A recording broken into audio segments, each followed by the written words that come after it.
ఎందుకు ధర్నా చేస్తా ఉన్నారు? 3 విడతల్లో వాళ్ళు రుణమాఫీ అని చెప్పిళ్ళు. రుణమాఫీ కంప్లీట్ గా 3 విడతల్లో మేము అమలు చేసినాం అన్నట్టు చెప్తా ఉన్నారు. కానీ మీకు రాలేదని మీరు ధర్నా చేస్తా ఉన్నారు. మొత్తానికి ఎట్లా అనిపిస్తా ఉన్నది? ప్రభుత్వం ఈ 9 నెలల నుంచి వచ్చి ప్రభుత్వం ఇది కాంగ్రెస్ ప్రభుత్వం వచ్చి అన్ని గ్యారంటీలు ఇస్తా అన్నారు. ఏ గ్యారంటీ చేయలే. 7,500 వేస్తా అన్నాడు. 7,500 వేలే. ఒక రైతుకు 2 లక్షలు రుణమాఫీ చేస్తా అన్నాడు. 2 లక్షల రూపాయలు ఇంతవరకు రుణమాఫీ కాలే. ఒక్క రైతుకి ఏమన్నా ఉంటే చెప్పండి, మేము ఈ రైతులం ఎమ్మటే ఒప్పుకుంటాం. ప్రతి విలేజ్కి పోయి అడగండి, ఎవరు చేయలేదు. ఇప్పుడు 5 లక్షలు అప్పు ఉందనుకో, 3 లక్షలు కట్టుకున్నాడు బ్యాంకు వాడు, కానీ ఇస్తుంది అని ఇంతవరకు ఇస్తలేడు.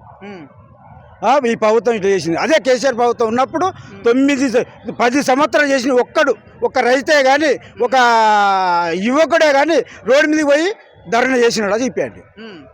కేసీఆర్ చేసింది ఏం చేయలే. ఇప్పుడు కేసీఆర్ మార్పు అంటే మార్పు చేసినాం. తినేపల్లెంలో ఉసుకపోసుకొని తిన్నట్టున్నాం. రైతులు మొత్తం ఆగం అయిపోయింది మా పరిస్థితి రైతులది. తినేపల్లెంలో ఉసుకపోసుకున్నట్టు ఈ రైతు అంటే ఇప్పుడు బయలు ఎలక్షన్ పెట్టండి, మేము కేసీఆర్ పక్కకి వెళ్తాడు. ఎందుకు ఏం పని చేసిండు? అంత వ్యతిరేకత ఎందుకు వచ్చింది ఈ ప్రభుత్వం పైన? అన్ని గ్యారెంటీలు అన్నాడు సార్. 6 గ్యారెంటీలు అన్నాడు. ఏ గ్యారెంటీ ఇచ్చినాడు? పింఛన్ అన్నాడు. పింఛన్ ఇచ్చినాడా సార్? ఏడిచ్చింది చెప్పాడు. ఒక రైతుకు పింఛన్ ఇవ్వని ఎవరికైనా 4,000 ఇచ్చినట్టుంటే ముక్కున్నాడు రత్తం. అదే కేసీఆర్ వికలాంగులకు 4,000 4,000 ఇస్తున్నాడు. 6,000 ఇచ్చినట్టు చెప్పాను. ముక్కున్నాడు రత్తం. ఈ దసరాకి ఇవ్వాలి దమ్ముంటే దసరాకి ఇవ్వను. మీ దృష్టిలో ఏంది? ఇప్పుడు గవర్నమెంట్ ఫెయిల్ అయిందనా? ఫెయిల్ అయింది సార్. ఫెయిల్ అయింది.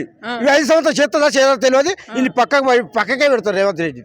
పక్క చెప్తున్నా, రేవంత్ రెడ్డిని పక్క పెట్టేస్తుంది ఈ గవర్నమెంట్. ఇక నెమ్మదిగా మోసం చేసిన రైతులను మోసం చేసి ఆగం చేసి పారు. వాళ్ళ శాఖ వాళ్ళు మేమే 10 సంవత్సరాలు ఉంటామన్నట్టు మాట్లాడతారు. 10 సంవత్సరాలు కాదు, ఇంకొక 2 సంవత్సరాలు అయితే గొప్పడే ఆయన. నేను చెప్తున్నా, ఇంకో 2 సంవత్సరాలు చేస్తే 10 సంవత్సరాలు చేసినంత విలువనే కాంగ్రెస్ ప్రభుత్వం. విలువనే. ఇక 2 సంవత్సరాలు చేయమను, అన్ని గ్యారెంటీ ఇచ్చి విలువనే సార్. 10 సంవత్సరాలు చేసినంత విలువనే. ఇక రైతు బంధు రాలే. ఎవరికైనా ఏం చేసి వాళ్ళు 6 పథకాలలో 6 పథకాలలో బస్ అని పెట్టినాడు. బస్సు పెడితే ఆడవాళ్ళకి సీకలు పట్టుకొని కొట్టుకుంటున్నారు. మోగోని ఏం పరిస్థితి ఉంది? మోగోని పెత్తనమని అర్థలేదు. ఇప్పుడు అయిపోయింది. మేము బస్సు కిరా పెట్టి బస్సులోకి ఎక్కితే మాకు సీటు లేదు, వాళ్ళు కొట్టుకుంటూ స్టార్ట్ అయింది. ఇక మేము పోటీ తిరుగుడు బంద్ అయింది. ఇంటికన్నా ప్రభుత్వం ఇప్పుడు తెలంగాణ రాష్ట్రంలో ప్రజలంతా మార్పు కోరుకున్నారు కదా, కాంగ్రెస్ ప్రభుత్వం రావాలి అన్నట్టుగా ఒక నినాదంతో పనిచేసి. గిదే మార్పు సార్. తన్నులు తినడు ఇట్లా ఈ పరిస్థితి వస్తుంది రాదు అనుకోలే. ఇంకా మంచిగా అయితే సస్యశ్యామలు అవుతుంది. ఇందిరాగాంధీ ఉన్నప్పుడు మించి చేస్తారని రైతులు నమ్మి ఓట్లు వేసినారు. వేస్తారు. ఇప్పుడు బాధపడుతున్నారు రైతులందరూ, బాధపడేస్తున్నారు. ఇప్పుడు అంతే పరిస్థితి అట్లా వచ్చేసింది. ఇందిరాగాంధీ చేసినట్టు బాగా చేస్తూ ఈ ప్రభుత్వం బాగుంటుంది. రేవంత్ రెడ్డి అన్ని చెప్తున్నాడు. 300 గ్యారెంటీలు ఇస్తున్నాడు. అవుతుంది అనుకున్నారు, కానీ రైతులు మోసపోయినారు. కథ జీరో అయిపోయింది. ఇప్పుడు రేవంత్ రెడ్డి తిరగకుండా అయిపోయింది. ఒక్క ఎమ్మెల్యే తిరగవని చూస్తుంది దమ్ముంటే. ఏడుకన్నా వచ్చి ఏదో మీటింగ్ పెట్టవాను, ఈ రైతుల ముందు ఎదురు విండి నువ్వేం చేయాలి బిడ్డ అని ఎదురుగా మాట్లాడే దమ్ముంది రైతుల దగ్గర. రైతు అంటే అట్లే ఉంటే, రైతు ఏడితే గొడ్డు ఏడ్చినట్టు, గొడ్డు ఏడితే రైతు ఏడ్చినట్టు అంత పరిస్థితి ఇచ్చినాడు రేవంత్ రెడ్డి. దమ్ముంటే ఈ సంవత్సరం ఈ నెలల దసరా వరకు 2,000 రూపాయలు 4,000 ఇస్తానడుగా, అదొక్కటి ఇవ్వను. ఇది ఒక్కటి ఇవ్వండి సార్. ఇది ఒకటి తనిచ్చినట్టు అనుకుంటాం. 6 గ్యారెంటీ అంటున్నాగా, అది ఒకటి ఇవ్వండి. కేసీఆర్ ప్రభుత్వం ఉన్నప్పుడు మీరు రైతులు ఎప్పుడు రోడ్ ఎక్కలే. ఎప్పుడు ఎంత 10 సంవత్సరాలు ఒక్కళ్ళు అని లేవాళ్ళు. రైతులే కానీ, బడి పిల్లలే కానీ ఎవరు ఎక్కలే. నవ్వుకుంటూ తిరిగి ఒక్క రైతు ఎక్కలే. మంచో చెడో మొత్తానికి మీకు కేసీఆర్ ఉన్నప్పుడే రైతులకు మంచిగా ఆదుకున్నాడు. ఆనందంగా నిద్రపోయినాం. రావట్లేదా? కరెంట్ లేదు. టిక్కుంటే పోతుంది. కరెంట్ ఉంది సార్. కరెంట్ ఇస్తున్నాడు, తగ్గించినాడు. ఫ్యాన్ తిరుగుతలేదు. 4 ఫ్యాన్లు ఇంట్లుండని 4 ఫ్యాన్లు వేసినా కానీ ఆ గాలి సరిపోతలేదు మాకు. అంటే పిరిగి ఇచ్చి ఓటేసి తగ్గి చేసినాడు. ఫ్రీ ఎందుకు సార్? మా ఇంట్లో 4 సెల్లులు ఉన్నాయి. 4 సెల్లులకు ఒక్కొక్కరు 350 వేస్తున్నాడు నెలకు. మాకు ఫ్రీ ఎందుకు సార్? కరెంటు బిల్లు కడతాం బట్టు. ఇది తప్పు చేసినాం. ప్రభుత్వం తప్పు చేస్తుంది. ఇది ఎందుకు ఇవ్వాలి సార్ ఫ్రీ?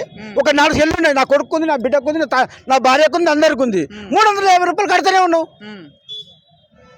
తప్పు కదా సార్? అది ఎందుకు ఉచితంగా అంత పెట్టి నాశనం చేస్తానికి? ఇది ఎవరికో పిలిచి ప్రజలు కోరుకున్న మార్పు పోయి మళ్ళీ ఇప్పుడు మీ కొత్తగా మీ దగ్గర నుండి మార్పు వచ్చింది. వేరే మార్పు వచ్చింది. ప్రభుత్వం రావాలని రావాలి.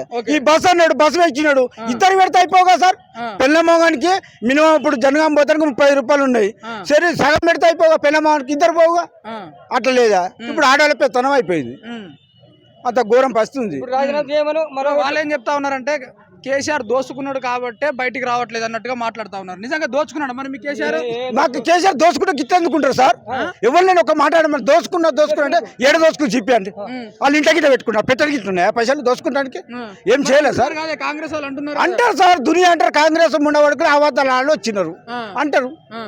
చూస్తాం బా, ఎవరి ఇంట్లో తీసుకొస్తాం. 9 సంవత్సరాలు 9 నెలల్లో బొచ్చడు సంపాదిస్తు నువ్వు. ఢిల్లీ పోతే ఏమన్నాడు రాహుల్ గాంధీ? ఏమన్నాడు? ఏం చేస్తున్నావు ప్రభుత్వం, ఇది పెడితే అది పెడితే అంత నాశనం చేస్తున్నావు, హైదరాబాద్ మొత్తం ఖరాబ్ అయిపోయా అని ఆయన పేపర్ని ఇస్తుండే రేవంత్ రెడ్డిని. ఏం చేస్తాం? సో మళ్ళీ గెలిపారు, ఇక మళ్ళీ గెలిపి ఇప్పుడు దిగిపోమను మళ్ళీ ఎలక్షన్ మళ్ళీ కేసీఆర్ వస్తాడు. ఈ నెల దసరా తెల్లారి దిగిపోమను. బీజేపీ వాళ్ళు అంటున్నారు ఇప్పుడు కేసీఆర్ రాడు, కేసీఆర్ మొత్తం పని అయిపోయింది, గుద్దా గిట్ట బీజేపీ వాళ్ళు రారు, బీజేపీ రారు, మళ్ళీ తెలంగాణ రావాలి మన రాష్ట్రానికి.